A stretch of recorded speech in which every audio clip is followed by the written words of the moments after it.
চন্দ্ৰগতি সলনি হ'ব। ভগৱান শিৱৰ কৃপাত এই ৮ ৰাশিত ধনৰ বৰষুণ হ'ব। ২০২৫ চনৰ ২৬ ফেব্ৰুৱাৰীত মহাশিৱৰাত্ৰি পালন কৰা হ'ব। যিদিনা মুনগ্ৰহ ট্ৰেনজিট হ'ব, সেইদিনা উদযাপন কৰা হ'ব এই উৎসৱ। চন্দ্ৰই দিনটোত নক্ষত্ৰ পৰিৱৰ্তন কৰিব, যাৰ ফলত কিছুমান ৰাশি বিশেষ উপহাৰ পোৱাৰ সম্ভাৱনা আছে। কোনটো ৰাশি অতি বিশেষ, আজি আমি আপোনালোকক পঞ্চাংগৰ সহায়ত বুজাব ওলাইছো।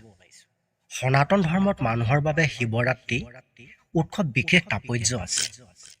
মহাশিৱৰাত্ৰিৰ দিনা ভগৱান শিৱক পূজা কৰা হয়, লগতে ৰোজা ৰখাটো শুভ বুলি গণ্য কৰা হয়। বৈদিক পঞ্জিকা অনুসৰি এইবাৰ ২০২৫ চনৰ ২৬ ফেব্ৰুৱাৰীত ভগৱান শিৱক উৎসৰ্গিত মহাশিৱৰাত্ৰি উৎসৱ পালন কৰা হ'ব।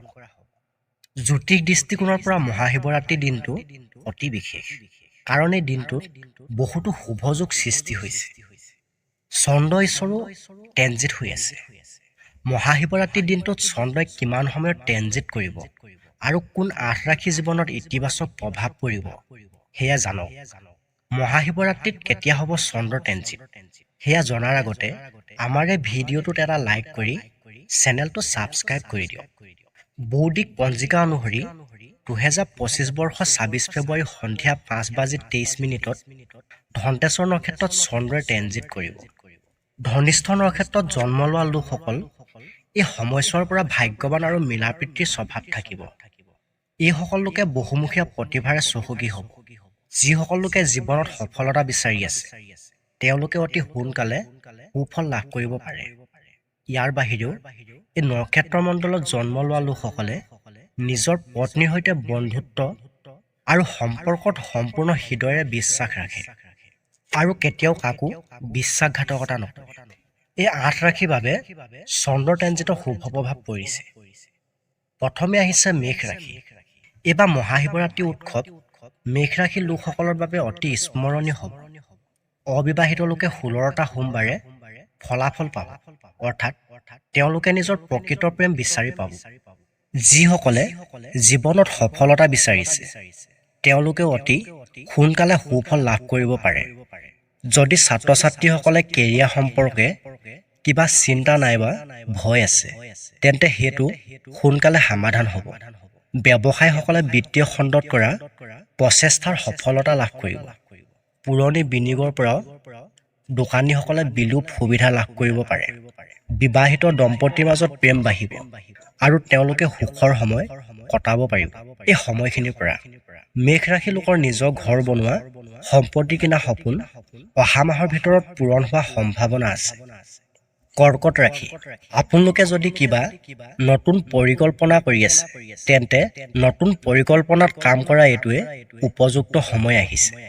এই সময়খিনিৰ পৰা কাম আৰম্ভ কৰক। আপোনাৰ সফলতাই চৰণ স্পৰ্শ কৰিব পাৰে। বিপন্ন, স্বাস্থ্য, সংবাদ মাধ্যম, ডিজিটেল আৰু যোগাযোগৰ খণ্ডত কাম কৰা লোকসকলে ধন লাভ কৰিব পাৰে, যাৰ ফলত তেওঁলোকৰ আৰ্থিক অৱস্থা সুদৃঢ় হ'ব। যোৱাৰ বছৰ যদি আপুনি ক'ৰবাত বিনিয়োগ কৰিছিল, তেন্তে হয়তো এতিয়া তাৰ ফল লাভ কৰিব পাৰে। বিবাহিত দম্পতীৰ মাজত পৰিস্থিতি অনুকূল হ'ব। কাজিয়াসমূহ কম হোৱাৰ সম্ভাৱনা আছে।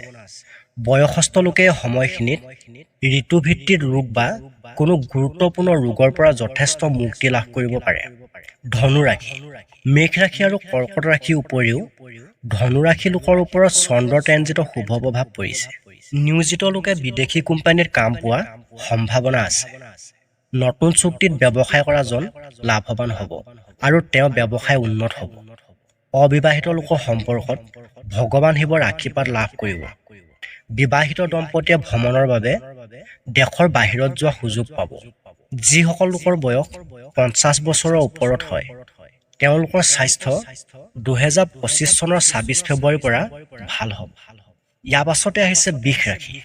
বৃষ ৰাশিৰ লোকসকলে নিজৰ সিদ্ধান্তৰ দ্বাৰাই পৰিস্থিতি সলনি কৰিব পাৰে। যিসকল লোকৰ আৰ্থিক সংকট, পাৰিবাৰিক বিবাদ বা অনুভৱ প্ৰকাশ কৰাত অসুবিধাৰ সন্মুখীন হৈছে, তেওঁলোকেও বুধ গ্ৰহৰ শুভ প্ৰভাৱ লাভ কৰিব। মানসিক চিন্তাবোৰ নোহোৱা হ'ব আৰু পাৰিবাৰিক দুখবোৰ সমাধান হ'ব। আপোনাৰ মতামত মুকলিকৈ প্ৰকাশ কৰিব পাৰিব। এই পৰিৱৰ্তনত ছাত্ৰ-ছাত্ৰী, প্ৰেমিক-প্ৰেমিকা আৰু পৰিয়াল, বিশেষকৈ বিষ ৰাশি লোকৰ বাবে ইতিবাচক হ'ব। পঢ়া শুনাত সমস্যাৰ সন্মুখীন হোৱা ছাত্ৰ-ছাত্ৰীসকলে এতিয়া তাৰ পৰা ওলাই আহিব পাৰিব। প্ৰেমিক-প্ৰেমিকাৰ বাবে এইটোৱে উপযুক্ত সময়। বিষ ৰাশি অভিভাৱকসকলে নিজৰ সন্তানৰ সৈতে সুখৰ সময় কটাব পাৰিব এই সময়খিনিত। মিথুন ৰাশি লোকৰ কেৰিয়াৰ জিলিকি উঠিব এই সময়খিনিত। বুধ ৰাশি উশানে মিথুন ৰাশি লোকৰ বাবে কঢ়িয়াই আনিছে ভাল খবৰ। ভ্ৰমণ, সম্পৰ্ক আৰু কেৰিয়াৰত ইতিবাচক পৰিৱৰ্তন দেখা যাব। দীৰ্ঘ দূৰত্বৰ ভ্ৰমণৰ পৰিকল্পনা কৰিব পাৰে। পিতৃৰ সৈতে চলি থকা ভুল বুজাবুজিবোৰো সমাধান হ'ব। সৰু ভাই ভনীৰ সৈতে ছুটি ভ্ৰমণ উপভোগ কৰিব পাৰে। ৰাজনীতিৰ লগত জড়িত মানুহে বিতৰ্কৰ পৰা মুক্তি পাব। গুৰু হিচাপে কাম কৰি থকাসকলে শক্তি লাভ কৰিব। পূৰ্বে কোনো ভুল বক্তব্যৰ বাবে বিতৰ্কত আবদ্ধ হৈ থকা ৰাজনীতিৰ সৈতে সকাহ হুমুনিয়া আহিব। বুধ গ্ৰহৰ শুভ দিশটোৰ পৰা তেওঁলোকৰ বাবে বিবাদৰ পৰা ওলাই অহা পথ মুকলি হ'ব। সিংহ ৰাশি লোকে আৰ্থিক অগ্ৰগতি লাভ কৰিব। সিংহ ৰাশি লোকৰ বাবে সপ্তম স্থানত বুধ গ্ৰহৰ শুভ দিশটোৰ পৰা আৰ্থিক আৰু পাৰিবাৰিক জীৱনত ইতিবাচক পৰিৱৰ্তন আনিব পাৰে। বিনিয়োগৰ পৰা ভাল লাভ পাব পাৰিব। পাৰিবাৰিক সমস্যাবোৰো সমাধান হ'ব। ভুল বুজাবুজিসমূহ নোহোৱা হ'ব। কিন্তু ব্যৱসায়, বিবাহ বা পত্নীৰ খৰচ বৃদ্ধি হ'ব পাৰে যদিও অৰ্থনৈতিক অৱস্থা উন্নত হোৱাৰ সম্ভাৱনা আছে। অতীতৰ আৰ্থিক সমস্যাবোৰ হয়তো নাইকিয়া হৈ যাব। বিনিয়োগৰ পৰা আপুনি ভাল লাভ পাব পাৰে। এই সময়খিনি বিনিয়োগ কৰিবৰ বাবে শুভ বুলি কোৱা হৈছে। পৰিয়ালৰ সদস্যৰ সৈতে উন্নত যোগাযোগ স্থাপন কৰিব পাৰিব এই সময়খিনিত। কন্যা ৰাশি লোকে ব্যৱসায়ত বিশেষ সুবিধা লাভ কৰিব। কুম্ভ ৰাশিত বুধ গ্ৰহে প্ৰৱেশ কৰাৰ লগে লগে আপুনি শক্তি আৰু সতেজনা অনুভৱ কৰিব, কিন্তু স্বাস্থ্যৰ প্ৰতি সতৰ্ক হোৱাটো ভাল হ'ব। অসাৱধানতাই ৰোগৰ সৃষ্টি কৰিব পাৰে। কেৰিয়াৰ সমস্যাৰ সৈতে যুঁজি থকা লোকসকলে সকাহ পাব আৰু কেৰিয়াৰ ক্ষেত্ৰত আগবাঢ়ি যাব পাৰিব। বুধ গ্ৰহ টেগগেট অৱস্থাৰ পৰা ওলাই অহাৰ পাছত চৰকাৰী চাকৰিৰ বাবে আবেদন আৰু পৰীক্ষাৰ বাবে প্ৰস্তুতি সময় অনুকূল বুলি ক'ব পাৰি। আইনী বিবাদ বা জটিল বিষয়ৰ পৰা আপুনি সকাহ পাব পাৰে। সেৱা খণ্ডত কাম কৰি থকা সকলৰ বাবে ভাল সময়, কিন্তু ঋণ লোৱাৰ পৰা বিৰত থাকক। স্বাস্থ্যৰ ক্ষেত্ৰত সাৱধান হোৱাটো জৰুৰী। কুম্ভ ৰাশি লোকে পাব ভাল খবৰ।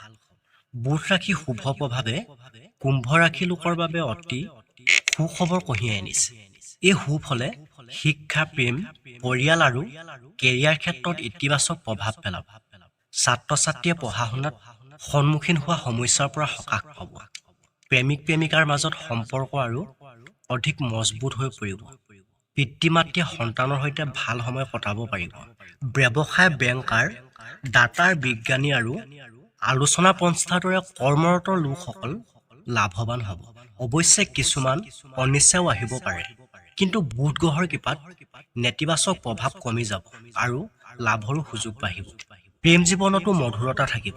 সম্পৰ্কবোৰ আগতকৈ মধুৰ আৰু গভীৰ হৈ পৰিব। প্ৰিয় দৰ্শক, ৰাশিফল ভিডিঅ'টো আজিলৈ ইমানেই আছিল। এনেধৰণৰ ৰাশিফল ভিডিঅ'সমূহ পাই থাকিবলৈ আমাৰ এই জেছ মটিভেটৰ আছাম চেনেলটো ছাবস্ক্ৰাইব কৰি দিয়ক। ধন্যবাদ।